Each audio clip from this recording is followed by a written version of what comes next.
اور آپ پتہ نہیں کس خیال میں گم. یہ دیکھ کر کوئی بھی دبئی میں بیٹھا ہوا آپ کے علاقے کا انسان یہ سمجھے گا کہ کیا اچھی بات ہو رہی تھی, کیا اچھی شاعری سنائی جا رہی تھی, لیکن بھائی صاحب کے کچھ بھی سمجھ میں نہیں آ رہا تھا.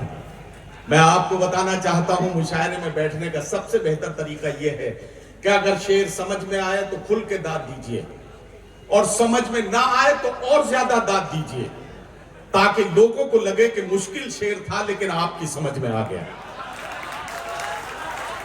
بات کو ٹھیک ہے نا؟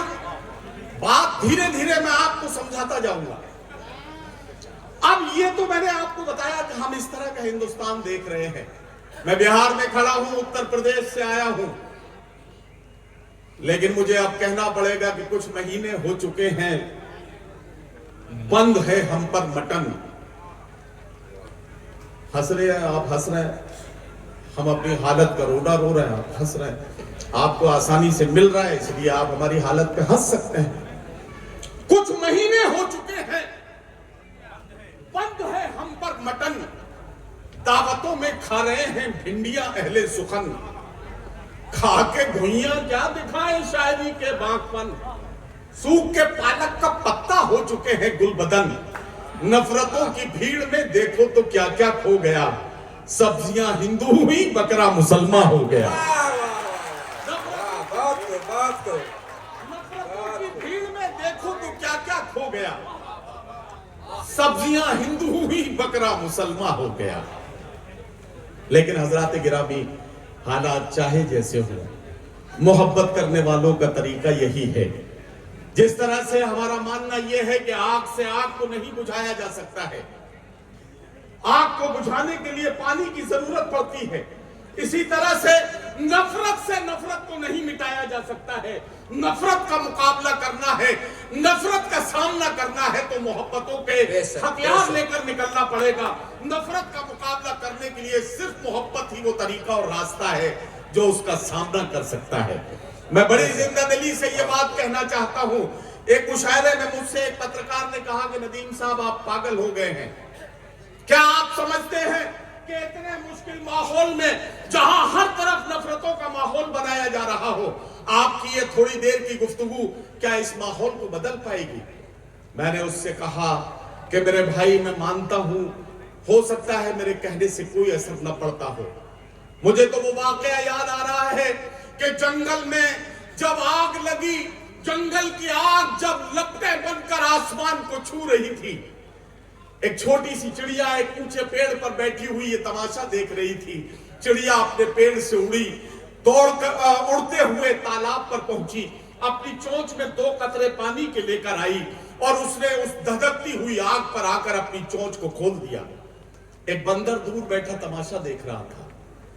بندر نے کہا, اے بیوقوف چڑیا, کیا تو سمجھتی ہے کہ تیری چونچ کا یہ 2 بوند پانی آسمان سے باتیں کرتی ہوئی آگ کو بجھا سکے گا؟ تو چڑیا نے بڑا ایتہاسک اور تاریخ ساز جواب دیا. یہ جواب ہم سب محبت کرنے والوں کا جواب مانا جائے. اس چڑیا نے کہا کہ میں مانتی ہوں کہ میرے چونچ کے 2 بوند پانی کی کوئی اوقات اور حیثیت نہیں, لیکن میں اتنی ہی سچائی سے یہ بھی مانتی ہوں کہ کل جب جنگل میں لگی ہوئی اس آگ کی تاریخ, اس کا اتہاس لکھا جائے گا تو میرا نام آگ کو لگتے ہوئے دیکھ کر جان بچا کر بھاگنے والوں میں نہیں بلکہ آگ بجھانے والوں میں لکھا جائے گا. اس لیے میں یہ کوشش کر رہا ہوں.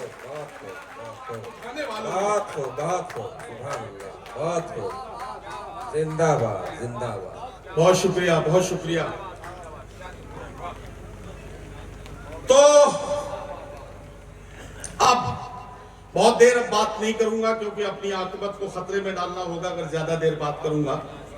رانا رنجیت سنگھ صاحب, شیوجی رائے صاحب, ڈاکٹر سنتوش کشواہا جی, ڈاکٹر ایم عالم صاحب, منظر امام صاحب جو کمیٹی کے صدر ہیں, عاقل رحمان صاحب سچیو, اشرف خان صاحب اپ سچیو, محمد قاسم صاحب سنیوجک, نیاز منصوری صاحب آیوجک, عمران خان عرف چاندی خان صاحب کیشیئر, مولانا سرفراز صاحب اپادھیکش, محمد سید امام صاحب, گبر صاحب, علاء الدین صاحب, ان تمام ادب دوستوں کو بہت بہت سلام, بہت بہت ان کا شکریہ کہ انہوں نے آج کی اس خوبصورت سی محفل میں مجھے شریک ہونے کے لیے موقع دیا.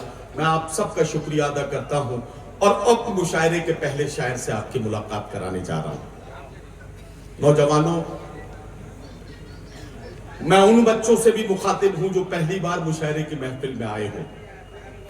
مشاعرے کا اپنا طریقہ یہ ہے کہ ہم مشاعرے کی محفل کا آغاز اس ذات گرامی کے ذکر کے ساتھ کرتے ہیں جسے وجہ تخلیق کل کائنات اور محسن انسانیت کے نام سے پوری دنیا نے جانا اور سمجھا. میں آپ سے عرض کرنا چاہتا ہوں کہ اب اس شخصیت کا ذکر کرنے کا وقت ہے جس نے یتیموں کے سر پر ہاتھ پھیرایا. وہ عظیم شخصیت جس نے بیواؤں کو عزت دلائی. وہ عظیم شخصیت جس نے زمین میں دفنائی جانے والی چھوٹی چھوٹی بچیوں کی جان بچائی. وہ عظیم شخصیت جس نے ماں باپ کی اہمیت سمجھائی. وہ عظیم شخصیت جس نے اپنے ماننے والوں کو حکم دیا کہ اگر تم مجھے مانتے ہو، اگر تم میرا کلمہ پڑھتے ہو تو ایک بات یاد رکھنا، اگر تمہارا پڑوسی بھوکا ہے، وہ ہندو ہو، مسلمان ہو، سکھ ہو، عیسائی ہو، وہ اللہ کو مانتا ہو یا نہ مانتا ہو، وہ بالکل کمیونسٹ ہو چکا ہو، وہ بالکل اللہ پر، ایشور پر، بھگوان پر یقین ہی نہ رکھتا ہو، لیکن اگر وہ بھوکا ہے تو تمہارے پیٹ میں جانے والا ایک ایک لقمہ تم پر حرام ہے. وہ عظیم شخصیت جس نے اپنے ماننے والوں کو حکم دیا کہ جس ملک میں پیدا ہوئے ہو اس کی مٹی، اس کی سرحدوں کی حفاظت کے لیے اپنی جان کی بازی لگا دینا یہ تمہارے ایمان کا حصہ ہے. ایسی عظیم المرتبہ شخصیت کا ذکر کر کے ہم اپنی مدھوبن کا تیار ہے؟ میں شاعر کو آواز دوں. اب آپ تیار ہو گئے ہیں تو میں اب جو 4